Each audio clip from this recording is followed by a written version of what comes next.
तीन जनकर भेड़ा बुड़ाई देले जड़े विकेट कीपर। एबे 4 विकेट कीपर को मध्य बाड़ाबाड़ी।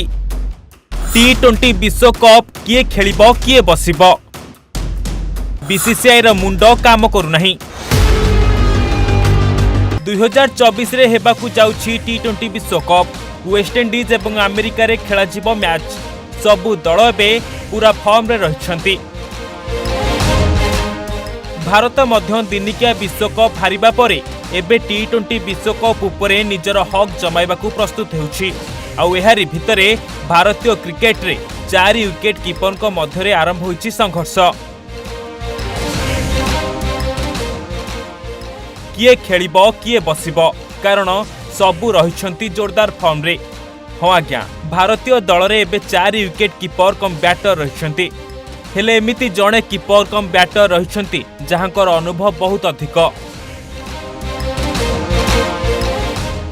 केएल राहुल, ईशान किशन, संजू सैमसन एवं एबे नुआ होई दल रे शामिल होइथिबा जितेश शर्मा, एमाने समस्ते होउछंती भारतीय दलर विकेट कीपर कम बैटर।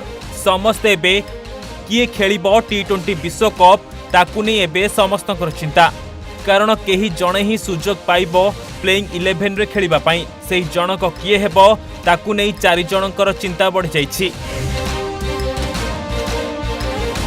सेथिपई साउथ अफ्रीका मैच रे केवल ईशान को छाड़ी देले अन्य 3 जण भल प्रदर्शन करने को चाहिए, जेमिति बीसीसीआई सेमानकु विश्वकप रे नेबा पई बाध्य हेबो। केएल राहुल विश्वकप रे तांकर जोरदार फॉर्म देखाई चर्चा रे रहिछंती। विकेट कीपिंग रे मध्य बहुत उन्नति करिछंती राहुल। तेबे विश्वकप रे बीसीसीआई केबे हेले राहुल को बसाइबा पई चिंता करिबो नाही। आउ रहिले 3 जण ईशान, संजू एवं जितेश।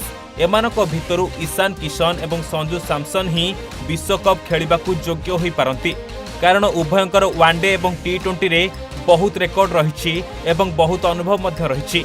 जदि जितेश को कथा कहिबा, जितेश एबे मध्य बहुत भल फॉर्म रे रहिछंती। तांकर निर्भय बैटिंग समस्त को आकर्षित करिछि। बीसीसीआई मध्य जितेश को ऊपर खास नजर रखिछि। से जदि साउथ अफ्रीका रे भल प्रदर्शन करंती ताहाले एई 3 जण खेलाड़ींकर भेड़ा बुड़ी जाई पारे। Bureau report, Odisha Bhaskar.